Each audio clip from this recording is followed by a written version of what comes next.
Angka kasus infeksi virus corona yang menyebabkan COVID-19 di Indonesia masih terus bertambah. Virus corona atau Severe Acute Respiratory Syndrome Coronavirus 2 atau SARS-CoV-2 Novel Coronavirus yang menyebabkan COVID-19 adalah virus yang menyerang sistem pernapasan.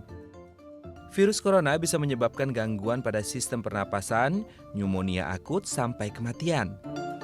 Infeksi virus corona atau COVID-19 bisa menyebabkan penderitanya mengalami gejala flu seperti demam, pilek, batuk, sakit tenggorokan, dan sakit kepala, atau gejala penyakit infeksi pernapasan berat seperti demam tinggi, batuk berdahak, bahkan berdarah, sesak napas, dan nyeri dada. Mereka yang memiliki riwayat medis tertentu lebih berisiko untuk meningkatkan infeksi. Beberapa penyakit tersebut antara lain penyakit jantung, asma, diabetes, hingga HIV/AIDS. Pandemi virus corona atau COVID-19 telah memaksa masyarakat di sejumlah negara untuk lebih banyak melakukan aktivitas di dalam rumah. Sejumlah negara bahkan menutup akses keluar masuk wilayahnya atau lockdown demi membendung penyebaran virus corona jenis baru ini.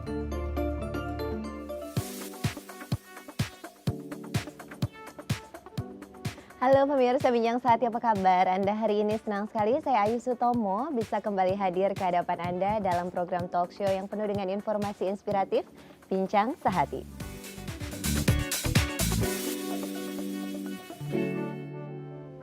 Pemirsa Bincang Sehati, penyakit yang menyerang bagian sistem pernafasan tentu menjadi hal yang menakutkan dan mimpi buruk bagi setiap orang, apalagi di masa pandemi COVID-19 sekarang ini ya pemirsa. Nah, jika berbicara tentang sistem pernafasan, maka kita juga akan berbicara tentang organ dalam tubuh kita, yaitu paru-paru. Nah, bagaimana jika ternyata paru kita mengalami infeksi? Nah, topik itulah yang akan kita bahas di Bincang Sehati kali ini, yaitu tentang infeksi paru. Untuk Anda yang punya pertanyaan seputar topik ini, line telepon 021-290-32644 yang buka untuk Anda, atau di Instagram @bincang_sehati_tv. Dan untuk membahas topik ini pemirsa, di studio Bincang Sehati sudah hadir bersama kita narasumber kita hari ini, yaitu Dr. Franz Liwang, spesialis penyakit dalam dari Rumah Sakit Ibu dan Anak Tambak. Halo dokter, apa kabar? Halo, kabar Sehat baik. dok? Sehat. Sehat, luar biasa dok. Hari ini kita membahas tentang infeksi paru. Kalau kemudian kita berbicara mengenai organ paru itu sendiri dok, sebetulnya yang dimaksud dengan organ paru itu apa, dan kemudian fungsi utamanya itu seperti apa, bisa dijelaskan dokter, silakan. Ya Mbak Ayu, jadi kalau kita sebut paru itu adalah organ yang fungsinya utamanya untuk pernapasan. Jadi kan kita bernafas, kita menghirup udara, dia masuk melalui hidung, kemudian ke saluran pernafasan, kemudian sampailah dia ke paru. Di paru itu udara itu komponennya oksigen itu akan diserap oleh tubuh untuk nanti dialirkan ke pembuluh darah, dibantu oleh jantung sehingga tubuh itu mendapatkan oksigen. Nah, di satu sisi juga terjadi pertukaran komponen udara yang lain, yaitu karbon dioksida, CO2, jadi itu dibuang. Oke. Sisa metabolisme itu dibuang keluar. Jadi sebenarnya melihat ini fungsi paru itu sebenarnya sangat penting ya buat tubuh kita gitu. Oh, oke. Nah, kalau kemudian berbicara mengenai fungsi paru, kemudian kaitannya dengan kesehatan paru begitu dok. Tapi sebetulnya cara untuk menjaga kesehatan paru itu sendiri itu seperti apa sih dok? Ya, ada banyak caranya secara umum ya. Paling penting pertama adalah hindari zat-zat yang berbahaya di udara. Ya, pertama dari merokok. Jadi hindari merokok, bukan dikurangi ya, tapi stop merokok dan asap rokok. Juga polusi udara ya, karena itu sangat berbahaya buat paru dan juga buat tubuh kita. Nah, tapi di samping itu juga gaya hidup sehat juga sangat penting. Jadi nutrisi, gizi yang baik juga itu akan membantu kita daya tahan tubuh kita supaya tidak gampang kena infeksi. Misalnya olahraga juga penting untuk paru. Jadi olahraga itu dengan kita olahraga, katakanlah olahraga aerobik, jalan, lari, itu juga bisa membantu penyerapan oksigen lebih efisien. Kita lebih efisien untuk mendapatkan oksigen. Dan juga olahraga yang sifatnya beban ya, pembebanan, weight bearing, itu juga penting untuk nanti membantu otot-otot pernafasan. Jadi pernafasan kita kan juga ada otot-otot yang bekerja. Oke. Jadi olahraga, nutrisi, menghindari zat-zat yang berbahaya itu penting dilakukan untuk menjaga kesehatan paru, begitu ya dok ya. Nah, kalau kemudian kita berbicara tentang masalah infeksi paru, sebetulnya ada nggak sih dok kelompok-kelompok tertentu yang memang baik itu secara usia atau jenis kelamin atau kelompok dengan gaya hidup tertentu yang lebih berpotensi untuk mengalami infeksi paru ini dok? Iya, jadi, sebelum itu kalau kita bicara infeksi paru, jadi sebenarnya infeksi itu kan ada mikroorganisme ya, Oke. yang dari luar masuk, bisa itu bakteri yang kita sebut kuman, bisa itu virus ya, yang lagi heboh sekarang, ataupun jamur. Mmm, Nah, kemudian tapi, ternyata mikroorganisme ini untuk sampai ke paru itu tidak semudah itu, Mbak Ayu. oke. Jadi dia harus melewati berbagai saluran nafas kita. Nah, Mhm, saluran nafas kita juga punya sistem pertahanan. oke. Ya, mulai dari hidung, ada bulu hidung, dia menyaring, kemudian masuk ke saluran nafas yang lebih bawah, ada berbagai sistem pertahanan, ada sekretnya, ada mekanisme batuk. Batuk itu juga sebenarnya mekanisme pertahanan kita Oke. untuk membuang benda-benda asing. Mhm mhm. Nah, ketika semua itu, sudah dilalui oleh mikroorganisme, artinya pertahanan tubuh kita lolos, Mhm. nah disitulah bisa terjadi infeksi. Nah, infeksi paru itu Oke. berarti kumannya, mikroorganisme itu dia bisa sampai ke paru dan dia merusak paru. Nah, Oke. kemudian tentu kita kalau bicara mengenai siapa saja yang lebih rentan, Mhm. berarti ya yang lebih rentan adalah orang-orang yang pertahanannya ini lemah. Ah, Ya, oke. jadi yang kita sebut makanya adalah orang yang usianya lanjut ya, Mhm. dan juga anak-anak, Mhm. bayi balita karena belum sempurna Mhm. perkembangannya, juga Mhm. untuk lansia. Nah, juga orang-orang yang rentan adalah orang-orang yang, daya tahan tubuhnya lemah, yang Oke. imunitasnya lemah Mmm. ya. Dan kemudian adalah orang-orang yang memang dia sudah punya, kelainan pada paru sebelumnya. Artinya Mmm. mungkin dia perokok berat, paru-parunya sudah ada kerusakan. Nah, di situ dia, lebih gampang terkena infeksi. Atau Mmm. katakanlah dia asma berat ya, Oke. sudah suka hilang timbul Mhm asmanya. Nah, mhm. itu juga dia akan lebih rentan untuk terjadi infeksi paru, Oh, oke. gitu. Nah, kalau kemudian Dok, terkait dengan penyakit yang ada pada paru, itu sebetulnya selain infeksi ada lainnya juga kan Dok, yang memang mungkin bisa menjadi, penyakit yang terjadi pada paru gitu Dok? Apa semuanya disebabkan oleh infeksi atau bagaimana sebetulnya? Oh ya, justru sangat banyak ya. Mmm, Infeksi memang yang paling sering ya. terjadi, tapi bisa juga dia, peradangan ya. Peradangan berarti ada terjadi kerusakan tapi bukan akibat mikroorganisme, bukan terkena Mmm, kuman. Bisa juga kanker, kan kita tahu ada kanker paru. oke. Nah, jadi sangat beragam sebenarnya spektrum penyakit dari paru ini. Walaupun yang paling sering terjadi memang infeksi paru Dok? Betul, infeksi paru yang paling sering. Oke, itu karena faktor di Indonesia kita negara tropis atau sebetulnya ini yang terjadi di seluruh dunia infeksi paru termasuk yang cukup banyak dibanding dengan kelainan paru lainnya? Iya, jadi kalau kita lihat secara global ya di dunia itu memang infeksi paru ini termasuk, cukup tinggi angkanya, dan paru itu sendiri adalah yang infeksi yang paling sering Oke. di dunia, dan juga di Indonesia juga ternyata dilaporkan juga yang paling sering Oke. terjadi, Oke dokter, kita akan gitu. lanjutkan bahasannya selepas rangkaian informasi yang telah kami siapkan untuk Anda pemirsa. Line telepon kami buka di 0212903264 untuk Anda yang punya pertanyaan seputar topik ini. Atau Anda bisa menyampaikan di Instagram kami @bincang_sehati_tv. Kami akan kembali selepas yang satu ini, tetap di Bincang Sehati.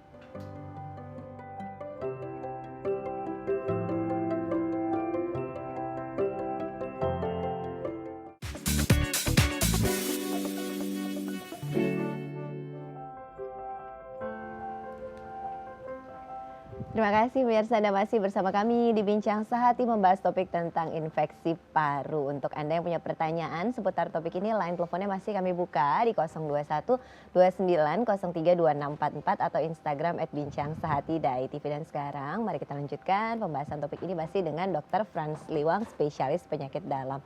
Dr. Frans, kalau kemudian tadi dokter sempat sampaikan ya pemirsa di segmen sebelumnya bahwa sebetulnya ketika ada mikroorganisme baik itu virus, bakteri atau jamur misalnya masuk ke dalam organ paru itu nggak langsung masuk. Sebetulnya ada filternya terlebih dahulu mulai dari hidung baru sampai pada akhirnya ke paru-paru. Itu apakah semua itu termasuk ke dalam bagian sistem pernafasan kah Dok atau bagaimana sebetulnya dokter? Ya, betul sekali Mbak Ayu. Jadi semuanya tuh namanya sistem pernafasan, Hmm, sistem respirasi, mulai dari hidung, udara masuk lewat hidung, kemudian kan masuk ke tenggorokan ya, tenggorokan juga tuh dibagi-bagi, kemudian dia masuk ke laring, laring itu adalah pita suara, yang ada pita mhm, suara, hmm, kemudian dia ke trakea, baru bercabang, cabang dua, saluran nafas yang kiri dan kanan, kita hmm. sebutnya bronkus. Nanti cabang itu makin lama bercabang-cabang lagi hingga kecil, barulah sampai ke jaringan paru. Di paru sendiri itu sebenarnya strukturnya kalau kita lihat secara mikroskopik itu seperti gelembung-gelembung udara. Oke. Nah, disitulah nanti terjadi pertukaran udara, Hmm. oksigen dan CO2 tadi, karbon dioksida. Oke. Jadi rangkaian sistem pernafasannya itu terdiri dari itu semua Itu gitu ya semua, dok ya. Sampai betul. pada akhirnya baru terjadi pertukaran udara di dalam paru Ya. begitu dok. Nah dok, kalau sekarang terkait yang sedang menjadi pandemi di negara kita, mungkin juga di beberapa negara yang lain begitu kan dok. Membahas tentang COVID-19 seringkali dikaitkan dengan kondisi pneumonia. Jadi katanya kalau infeksinya karena COVID-19 ini bisa berakibat pada kondisi pneumonia. Nah sebetulnya dok yang dimaksud dengan pneumonia itu sendiri apa sih dok? Iya, jadi pneumonia itu adalah istilah medis untuk infeksi pada jaringan paru. Oke. Kita sebut dengan pneumonia. Jadi ini sebenarnya istilah umum ya.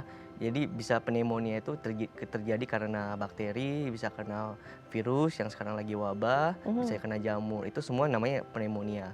Memang ada pengecualian istilah, misalnya kalau kita infeksinya terjadi akibat TBC, itu juga sebenarnya pneumonia, tapi kita secara khusus kita tidak sebut pneumonia, kita sebutnya langsung TBC gitu. Nah, sama seperti yang COVID-19 ini juga dia sebenarnya juga kena virus, tapi karena dia kekhususan sendiri ya, jadi kita diberi nama, WHO memberi nama COVID-19. Oh, oke. Nah, dok, kalau kemudian pneumonia itu infeksi yang terjadi pada paru begitu. Paru. Apakah masalahnya hanya di paru saja? Apa pada akhirnya bisa kemudian menyebar ke organ-organ yang lain dan pada akhirnya menimbulkan satu permasalahan yang fatal gitu, dok? Ya, secara istilah kita menyebut pneumonia ini memang spesifik untuk paru.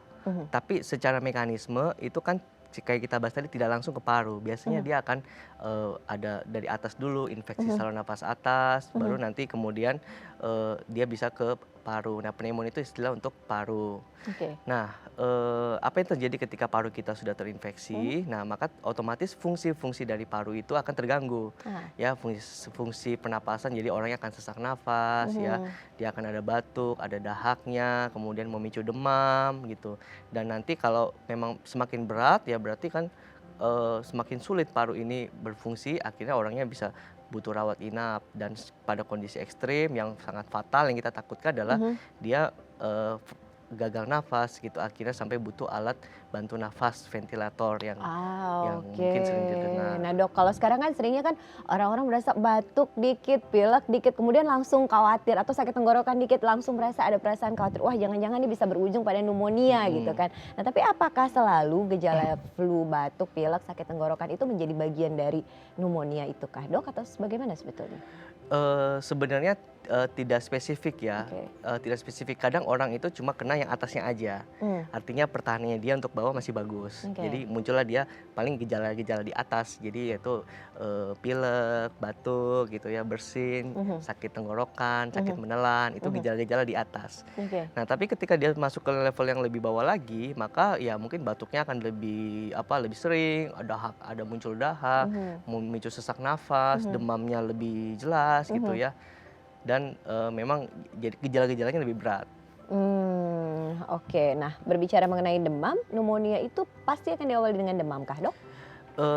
Kalau pasti 100% tidak, tapi memang mayoritas dominannya ada demam ya. Memang terutama kalau orang-orang yang terutama berusia lanjut ya, itu memang seringkali demamnya tidak begitu demam gitu. Itu yang kadang menyulitkan kita medis untuk melihat nih apakah ada terjadi pneumonia atau tidak gitu. Oke. Nah, kalau dalam usia lanjut kemudian tidak terjadi demam, artinya gejalanya hanya batuk, pilek, seperti itu? Seringkali seperti itu. Jadi batuk, kadang ada dahak, atau mungkin dahak aja, atau kemudian mungkin malah gejalanya jadi tidak spesifik. Jadi mungkin jadi lemes aja, malas makan ya, atau mungkin jadi pikirannya jadi ngaco gitu ya, ngomongnya jadi ngelantur. Itu Oke. seringkali terjadi Oke. pada orang yang usia lanjut. Pada orang yang usia lanjut ya, dok. Nah, dok, kalau kemudian berbicara mengenai infeksi paru itu sendiri sebetulnya ada gradingnya nggak sih, dok? Seperti ringan, kemudian berat, itu ada pembagiannya seperti itu nggak sih, dok?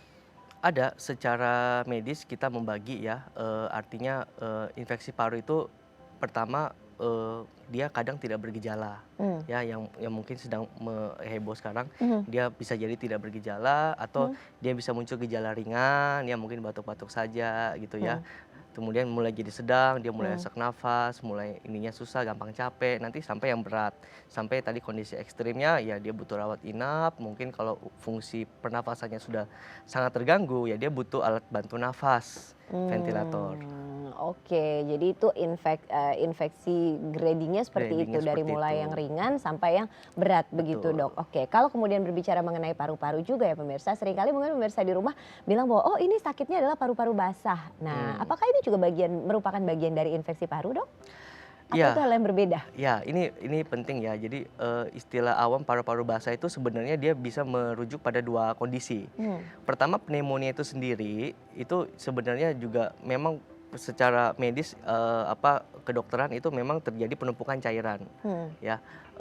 Itu mungkin orang kadang menyamakan paru-paru basah dengan pneumonia itu sendiri. Oke. Nah, tapi ada kondisi kedua yang, cairan itu menumpuk di, rongga selaput paru. Jadi paru Mhm. kita punya selaput, Oke. ya, di situ bisa terjadi penumpukan cairan. Mhm. Secara medis kita sebut efusi Oke. pleura. Oke. Bukan pada parunya, sebenarnya pada rongga yang membungkus paru. Nah, Hmm. itu tampak juga cairan juga. Mungkin itu juga bisa oleh masyarakat kita diterjemahkan sebagai paru-paru basah. Jadi merujuk pada 2 Oke. kondisi tersebut. Oke, tapi penyebabnya itu dua-duanya infeksi? Paling sering infeksi. Paling sering infeksi. Oke dok, kita akan lanjutkan nanti dok selepas rangkaian informasi yang telah kami siapkan untuk Anda. Line telepon kami buka di 0212903264 atau Instagram @bincangsehati.tv. Kami akan kembali selepas yang satu ini. Tetap di Bincang Sehati.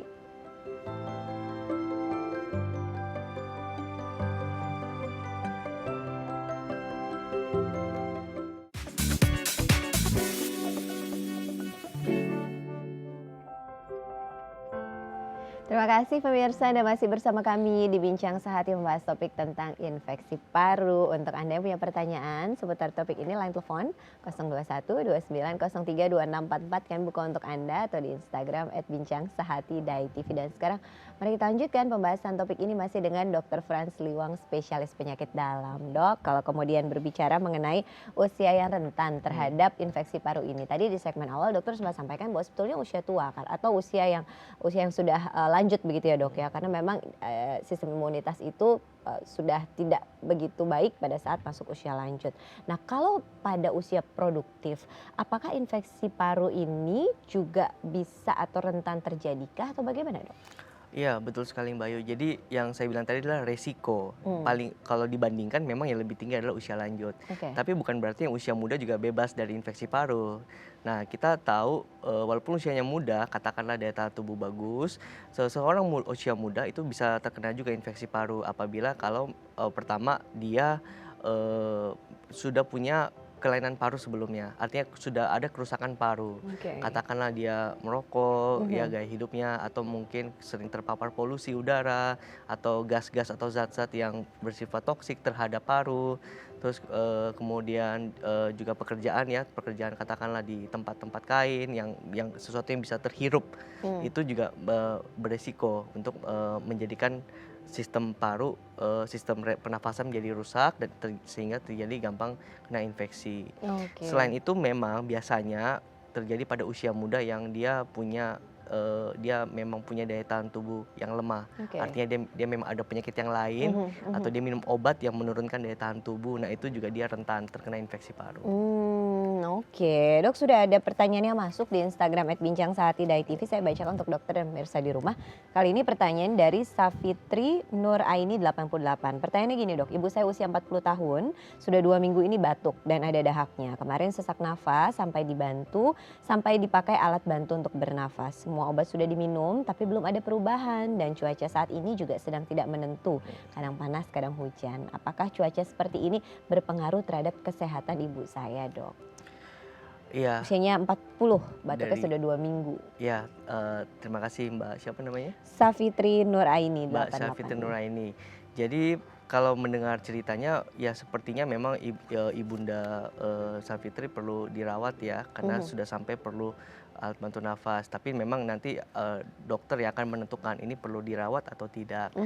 Nah, kemudian pertanyaannya apakah bagaimana pengaruh cuaca? Iya. Nah, jadi cuaca ini memang sangat berpengaruh ya Oke. terhadap paru karena kita tahu itu kan semuanya yang kita hirup ini kan sangat berpengaruh dari cuaca.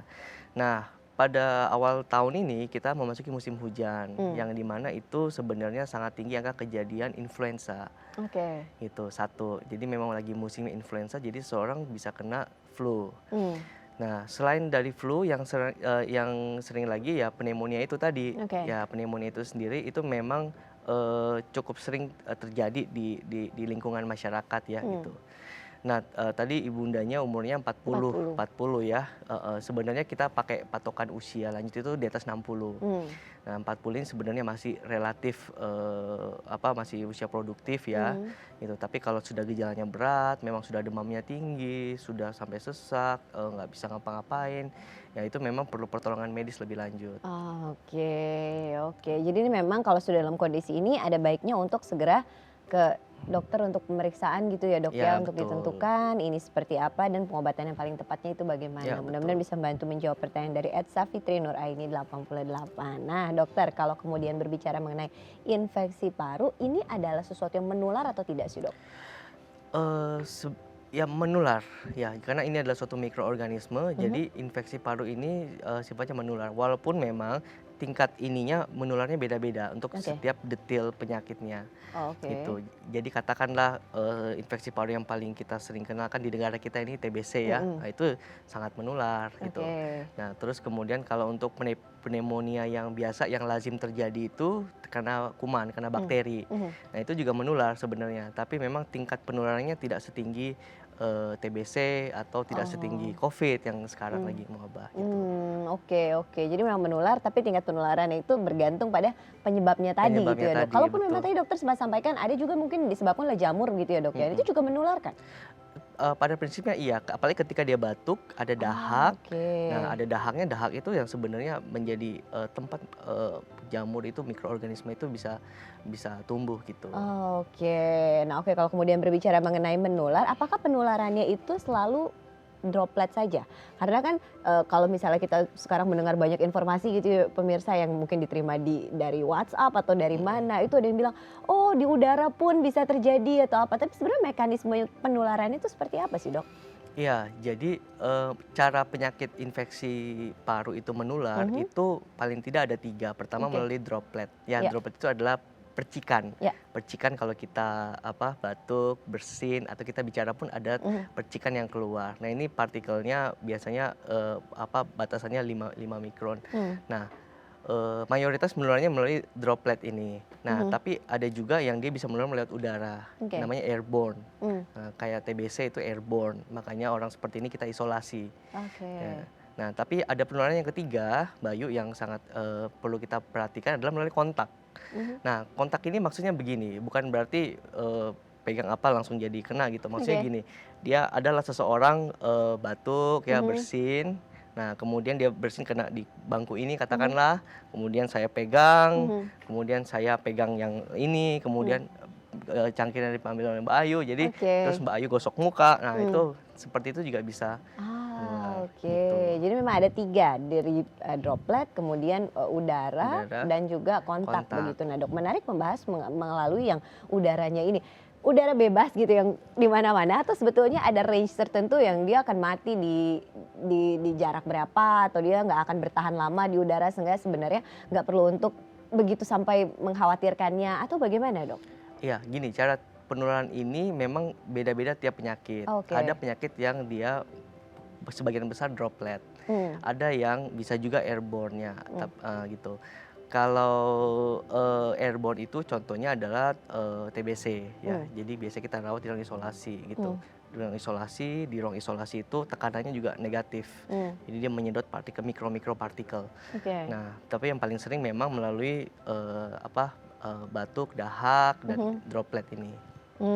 Oke. Dok, kita akan lanjutkan nanti ya dok pembahasannya selepas informasi yang telah kami siapkan untuk Anda. Line teleponnya masih kami buka di 0212903244 atau Instagram @bincang_sehati_day_tv. Kami akan kembali selepas yang satu ini, tetap di Bincang Sehati.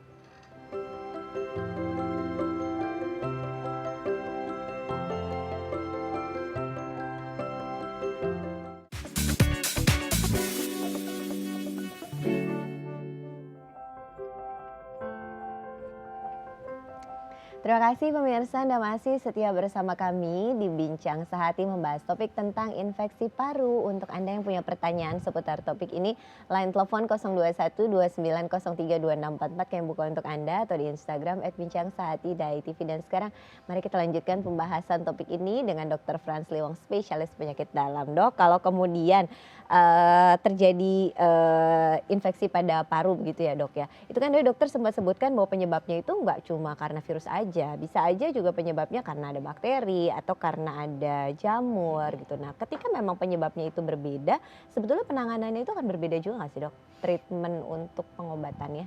Iya, prinsipnya secara untuk penyebabnya pengobatannya beda. Kalau karena bakteri kita kasih antibiotik, ya. Kalau virus ya harusnya antivirus, kalau jamur ya obat anti jamur, gitu. Itu secara medis. Oke. Cuma untuk tapi yang lain-lainnya juga perlu diperhatikan, bukan cuma mengobati penyebabnya saja. Dalam arti faktor nutrisinya harus diperbaiki, gizinya harus bagus. Kalau dia memang sesak, kita kasih oksigen gitu Oke. ya.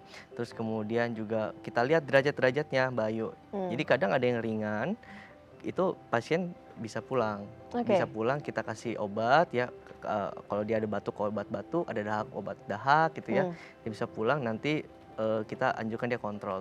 Tapi Oke. ada yang datang sudah memang kondisinya berat, ya kita harus rawat gitu. Jadi nanti itu Oke. akan ditentukan oleh dokter saat Oke, pemeriksaan. oke. Nah, yang menarik kan penyebabnya beda, treatmentnya beda. Dan dari mana kita bisa tahu bahwa oh yang ini nih, batuk yang ini, pilek yang ini dan panas yang ini penyebabnya virus. Kalau yang ini penyebabnya bakteri, kalau yang ini penyebabnya misalnya jamur. Karena tadi menurut dokter kan sama semua sebetulnya ketika udah menjadi infeksi Iya. paru tuh gejalanya ya kurang lebihnya tidak terlalu spesifik, tapi begitu seperti yang tadi disampaikan. Kita bisa taunya dari mana dok? Ada pemeriksaan tambahan lagi kah atau bagaimana?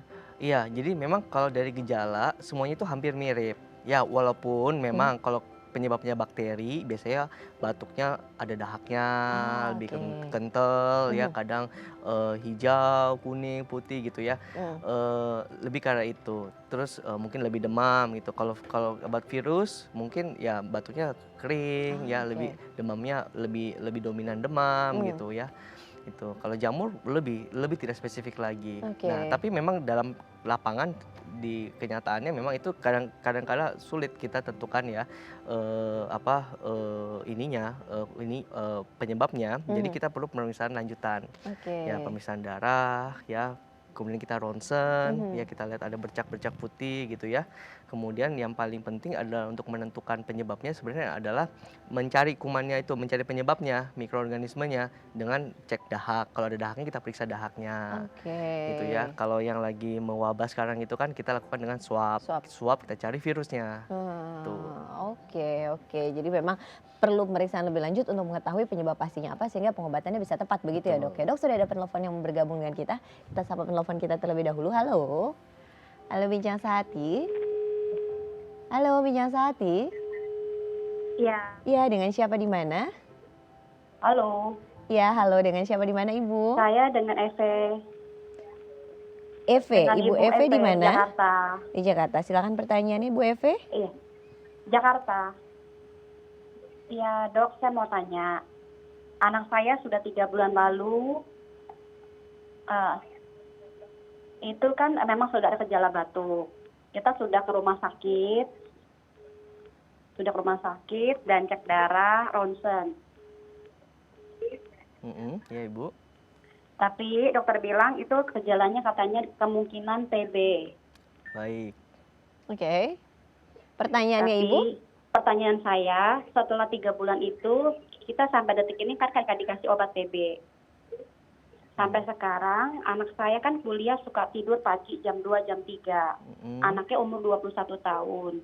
Nah, kemarin ini 1 minggu lalu, dia hanya batuk kalau di kuliah itu hanya di siang hari. Pagi dan malam tidak batuk. 1 minggu ini, setelah liburan, itu hanya batuk di malam hari. Oke, baik. Nah, sekarang ini dalam 1 minggu ini agak parah. Agak ada demam, terus agak batuk dan sesak. Ya. Oke. 2 hari ini setelah kita kasih obat batuk yang biasa, maksudnya yang dijual di umum, Mhm.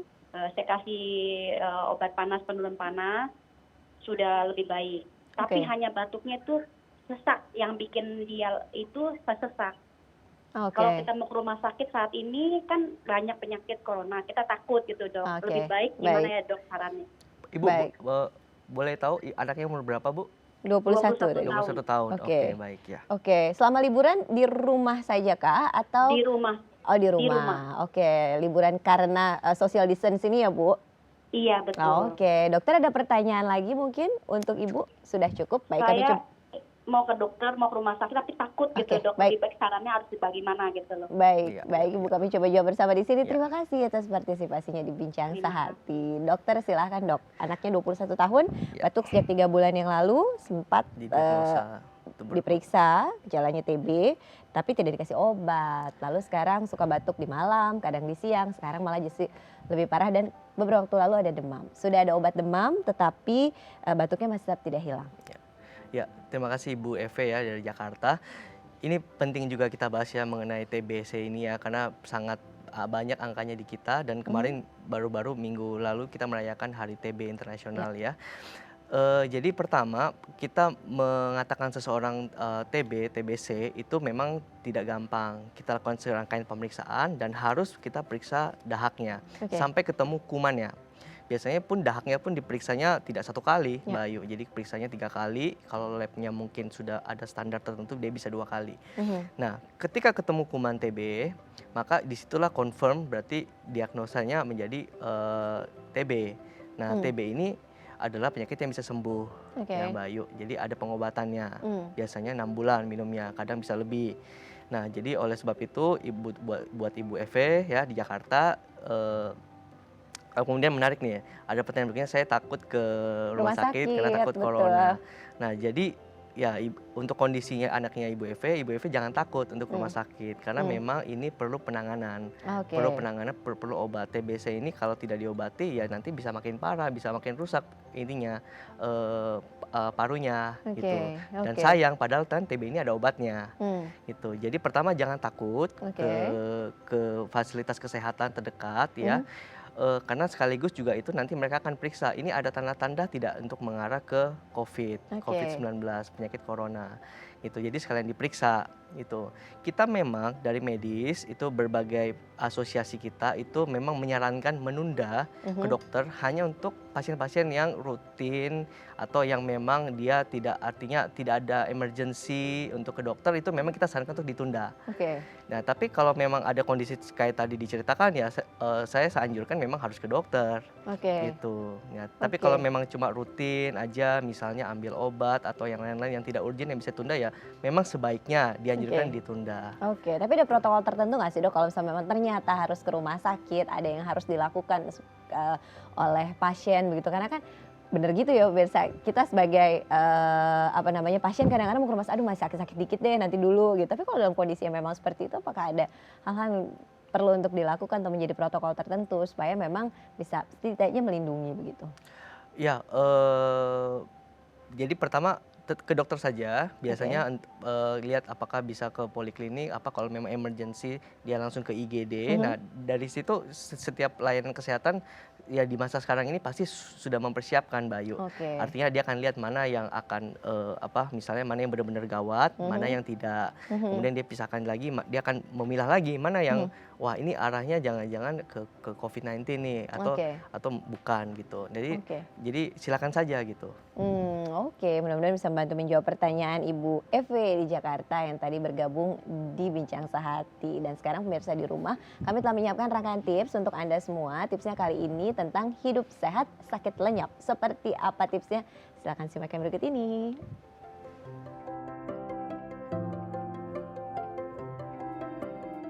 Setiap dari kita pasti ingin tetap sehat dan jauh-jauh dari penyakit ya. Tapi apakah Anda sudah menjaga kesehatan Anda secara maksimal? Ya, ada banyak hal yang bisa Anda lakukan untuk menjaganya. Berikut beberapa cara menjaga kesehatan tubuh yang mesti Anda lakukan. Sayuran hijau dan berdaun kaya akan vitamin yang membantu Anda menjaga diet seimbang dan mendukung sistem kekebalan tubuh yang sehat. Kekurangan vitamin D dapat menyebabkan gejala seperti pertumbuhan tulang yang buruk, masalah jantung, dan sistem kekebalan tubuh yang lemah. Selain yang berasal dari makanan alami, Anda juga bisa membeli suplemen vitamin D dan pilih yang mengandung D3 atau cholecalciferol karena ini baik dalam meningkatkan kadar vitamin D dalam darah Anda. Tetap aktif dengan melakukan olahraga secara rutin. Anda bisa mulai dengan olahraga yang ringan seperti berjalan kaki. Olahraga dengan teratur bisa membuat Anda bugar dan langsing. Selain itu, sebuah penelitian membuktikan bahwa olahraga teratur dapat mencegah peradangan dan penyakit kronis, mengurangi stres, serta mempercepat peredaran sel darah putih dalam melawan penyakit. Teh hijau telah dikaitkan dengan kesehatan yang baik. Manfaat kesehatan teh hijau mungkin karena tingginya tingkat antioksidan yang disebut flavonoid, sehingga dapat menurunkan tekanan darah dan mengurangi risiko penyakit kardiovaskular. Tidur yang cukup merupakan salah satu kunci dari kekebalan tubuh yang kuat. Sebuah penelitian menunjukkan bahwa orang yang tidur minimal 8 jam setiap malam selama 2 minggu menunjukkan bahwa tubuh lebih kebal dari serangan virus dan kuman bakteri. Sementara, orang yang kurang dari 6 jam setiap malam akan 4 kali lebih mudah mengalami flu karena virus dibandingkan orang yang tidur 7 jam atau lebih.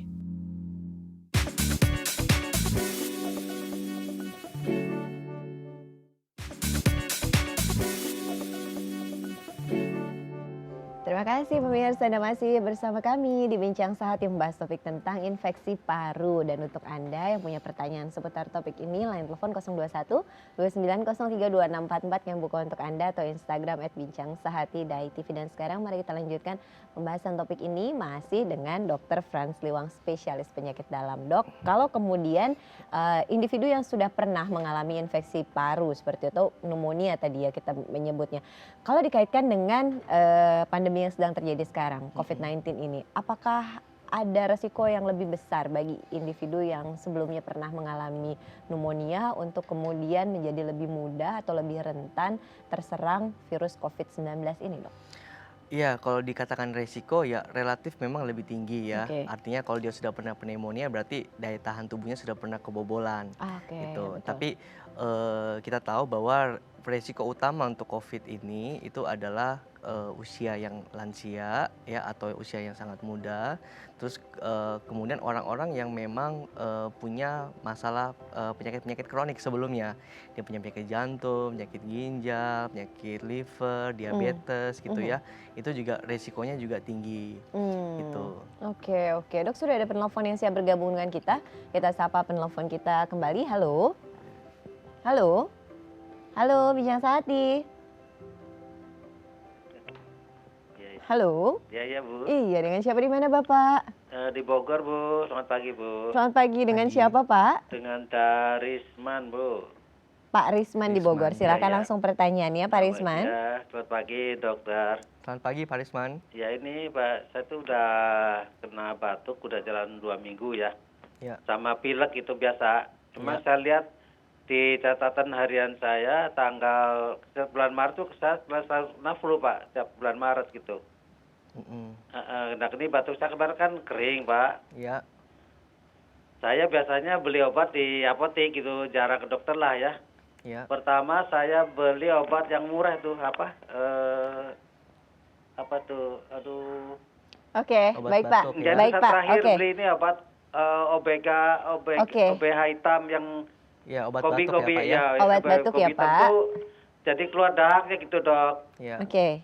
Jadi agak ini cuman lama-lama kan napas biasa enggak nyesek, cuman suara kerosok-kerosoknya sampai ke dada gitu. Iya, iya. Oke. Nah, Oke. terus saya dibantu juga sama bikin ramuan itu jamu ya, temulawak, jahe merah sama serai ya. Oke. Waktunya itu bagus, Baik, Pak. cuman nih agak lambungnya kena nih dari ramuan jamu apa ya? Oke, baik Bapak, pertanyaannya Pak? Ini apakah saya termasuk virus, apa termasuk jamur, apa termasuk? Oke. Ya itu aja Pak. Oke, Pak, Bapak Suaranya usianya udah berapa bagus Pak? nih, suara saya udah bagus, nggak bindeng lagi nih. Bapak, maaf, usia Bapak saat ini berapa? Ya 68. 68. Oke. Baru Baik kemarin nih Pak. tanggal 17 Maret ulang tahun ke 68. Selamat Baik. ulang tahun kalau Terima gitu kasih, untuk terima Bapak. kasih Ibu, terima kasih dokter. Terima kasih Pak, kami coba jawab Sama-sama, bersama di Ibu. sini. Ya. Silahkan dokter. Iya, Pak Risman di Bogor. Ya. Jadi kalau lihat dari usianya memang usia ini ya yang beresiko memang Ya. ya. Dan kita lihat gejalanya itu sudah batuk, ada dahaknya 2 minggu. Ya. Nah, Pak Risman, memang anjuran saya adalah Bapak harus berobat dalam artian untuk dievaluasi lebih lanjut. Ya, kenapa? Karena batuk yang lebih 2 minggu ini dia bisa macam-macam, Mbak Ayu. Ya. Bisa memang pneumonia, ya, Mhm. tapi bisa juga TB. Oke. Nah, setiap batuk orang yang batuk ya produktif lebih dari 2 minggu itu Mhm. wajib dievaluasi apakah ada kemungkinan TB atau tidak. Oke. Gitu, ya. Oke. Nah, terus kemudian ketiga ya memang karena lagi musim sekarang, lagi wabah ini, ya jadi harus dicermati ini Oke. apakah Pak Risman ini punya kontak atau tidak, riwayat kontak dengan orang yang terpapar COVID Mhm. atau ada riwayat bepergian gitu. Jadi Oke. itu harus memang dievaluasi lebih lanjut dan seyogyanya idealnya ya memang nanti diarahkan oleh rumah sakit atau dokter nanti yang Oke, memeriksa. oke. Tapi kalau memang terjadi batuk sudah lebih dari 2 minggu seperti yang dialami oleh Bapak Risman, memang saran yang direkomendasikan adalah periksa ke dokter untuk pemeriksaan lebih lanjut begitu ya Lanjut, dok ya? iya. Kalau ada Oke. dahaknya mungkin kita akan ambil, kita periksa, Oke. kemudian nanti dicari apakah ada kuman kah di situ atau Oke. ada apakah gitu ya. Oke, nah kalau kemudian kaitannya dengan akhirnya menjadi lambungnya kena karena ramuan-ramuan tadi, ya Ya. jamu yang dibuat itu mungkin nggak sih dok menyakiti lambung begitu? Ya, jadi memang jadi gini, para pemirsa juga harus hati-hati ya mengenai jamu-jamu dan herbal-herbal ya. Memang ada herbal yang memang yang memang sudah terbukti manfaatnya, tapi memang sebagian juga itu belum. Oke. Nah, hati-hati yang bagian yang belum, Mhm. hati-hati terhadap efek sampingnya. Nah, memang efek samping salah satu yang bisa mungkin terjadi adalah ya kena ke lambung, mahnya jadi Oke. kumat, tapi yang Ya. lebih parah yang kadang kita nggak rasa itu bisa kena ke liver, ya kena ke Oke. ginjal dan lain sebagainya. Oke. Dan oke. setiap kali memang mengkonsumsi seperti itu, harap disampaikan kepada dokter nanti yang memeriksa, ya, biar Oke. nanti akan lebih cermat ininya. Oke, mudah-mudahan bisa membantu menjawab pertanyaan Pak Risman di Bogor yang bergabung di Bincang Sehati. Dok, membahas lagi soal tadi kaitannya dengan daya tahan tubuh begitu ya dok ya, terkait dengan virus COVID ini begitu dok. Nah, kalau virus itu mungkin pemirsa di rumah juga sudah banyak yang mendengar bahwa ini katanya self limiting, jadi artinya dia akan mati sendiri gitu. Tapi kalau memang dia mati sendiri, kenapa pada akhirnya banyak korbannya? Atau kemudian ada yang sampai ke infeksi paru yang berat begitu. Itu bagaimana sih dok sebetulnya? Iya, betul sekali Mbak Yu. Jadi prinsipnya secara umum ya, secara umum itu namanya virus itu bisa sifatnya self limiting, artinya sembuh sendiri. Oke. Artinya dengan istirahat, bed rest, gizinya dicukupkan gitu ya, makan yang bergizi, mungkin perlu minum suplemen kalau perlu. Nanti daya tahan tubuh itu yang akan membunuh virus gitu. Nah, kalau kita lihat COVID-19 ini itu memang sebenarnya tidak banyak kasus secara angka, memang tidak banyak yang jatuh dalam kondisi berat yang dan juga meninggal. Kalau secara umum itu 80% malah kasusnya ringan Oke. dan ada malah yang tidak bergejala gitu. Tapi memang kita waspadai adalah penularannya yang sangat cepat. Oke, nah dok kalau kemudian berbicara mengenai virus, kalau sudah orang pernah terkena begitu dok, ada mungkin pemirsa di rumah yang juga pernah mendengar bahwa kalau sudah kena artinya sebetulnya tubuh kita udah membentuk daya tahan tubuh sendiri nih, antibodi sendiri untuk nggak mungkin bisa diserang lagi. Itu bener nggak sih dok sepenuhnya? Atau sebetulnya itu salah gitu? Ya, secara prinsip itu benar, Mbak Ayu. Oke. Jadi ketika tubuh kita terkena virus, kemudian selesai sembuh, itu tubuh kita punya daya tahan tubuh. Kita menciptakan daya tahan tubuh namanya antibodi. Oke. Gitu. Tapi lagi-lagi karakteristik virus itu beda-beda. Karakteristik virus itu oke. beda-beda. Nah, khusus untuk corona ini sendiri, COVID-19 ini, kita dari medis dan kedokteran juga sebenarnya masih terus mempelajari ya karakteristik virus ini gitu. Apakah setelah orang yang sembuh itu dia akan muncul antibodi, kekebalan tubuh atau tidak? Itu memang masih kontroversi, masih terus dipelajari. Karena memang ternyata ada laporan kasus yang dia kena infeksi ulang Oke. gitu. Oke. Jadi memang laporan bahwa terkena infeksi ulang itu ada ya dok ya kalau di kasus COVID-19 ini? Laporannya ada, tapi memang laporan ini memang perlu kita telah lebih lanjut ya, karena memang ada dua dugaannya. Pertama, dugaan pertama adalah takutnya ini adalah hasil lab yang error. Oke. Jadi dia dirawat, kemudian diperiksa gejalanya membaik, kemudian diperiksa negatif, dia dipulangkan. Padahal ternyata ada error di Masih. situ. Oke. Kemungkinan itu ada. Nah, tapi yang kedua ya juga kita masih terus pelajari itu adalah apakah virus ini juga bisa bermutasi, dia berubah jenisnya gitu ya, atau ada jenis yang lain, itu juga masih terus kita pelajari. Oke. Nah, makanya untuk COVID ini anjurannya walaupun misalnya tetap sembuh, ya paling tidak harus menjaga jarak, Oke. physical distancing gitu. Oke, itu memang utama betul harus dilakukan ya dok untuk memutus mata rantainya itu social distancing itu yang memang paling penting untuk dilakukan kah atau sebetulnya ada hal lain yang bisa dilakukan begitu dok? Iya, hal yang utama untuk mengurangi resiko ya, berarti buat orang yang belum kena, untuk mengurangi resiko itu paling penting adalah dua. Pertama itu adalah menjaga jarak. Nah, menjaga jarak ini yang kemudian jargonnya adalah physical distancing, menjaga jarak. Oke. Menjaga jarak kayak kita ini menjaga jarak ya, Jauh Mbak. loh pemirsa duduknya. Jaga jarak ya, paling tidak 1 meter ya. Kemudian juga kerja dari rumah, belajar dari rumah, ibadah dari rumah gitu. Oke. Terus itu satu, menjaga jarak. Kemudian yang kedua adalah mengenai kebersihan. Kebersihan ini adalah sering-sering cuci tangan. Terus kemudian etika batuk, Mbak Ayu ya. Jadi kalau batuk itu jangan dipakai tangan batuknya atau langsung semprot gitu ya. Pakailah tisu gitu ya, pakai tisu, kemudian buang, cuci tangan. Atau kalau tidak ada tisu kepepet di sarung tangan, di lengan batuk gitu. Oke. Gitu. Itu sangat penting utamanya. Oke. Bagi kita yang mungkin kalau lagi batuk, lagi pilek itu pakailah masker. Nah, tapi memang kalau untuk orang yang sehat kadang kita ya harusnya memang di rumah ya, di rumah aja ya. Tapi kalau memang ada kondisi yang memungkinkan kita tetap harus keluar, kemudian kita ke tempat yang ramai ya, yang kemungkinan kita susah menjaga jarak, pakailah masker. Gitu. Oke. Tapi itu cukup efektif ya dok untuk masker bagi orang sehat? Ya saya ya memang ini sempat jadi polemik ya di kita ya. Ya saya bukan ingin memperkeruh suasana, tapi sebenarnya buat orang sehat itu juga ada proteksi. Ada proteksi. Cuma gini Mbak Ayu, yang penting adalah ketika kita pakai masker, ingatlah bahwa masker ini nggak boleh lama-lama. Cuma boleh 4 jam. 4 jam? Kalau sudah basah juga harus diganti. Oke, itu bisa menjadi catatan ya dok. Satu lagi. Oke, apa lagi dok? Kalau pakai masker, jangan sering-sering pegang muka. Oke, baik dok. Gitu. Itu orang yang suka. Itu ada pesan dari dokter. Iya, Dok, terima kasih sekali waktunya hadir di Bincang Sehati. Terima kasih juga untuk Anda yang punya pertanyaan seputar topik ini. Kritik saran kami tunggu di 0889 8100 5000 atau semua sosial media kami Bincang Sehati Dai TV. Saya Ayu Suta undur diri. Terima kasih dan sampai jumpa. Dok, maaf ya.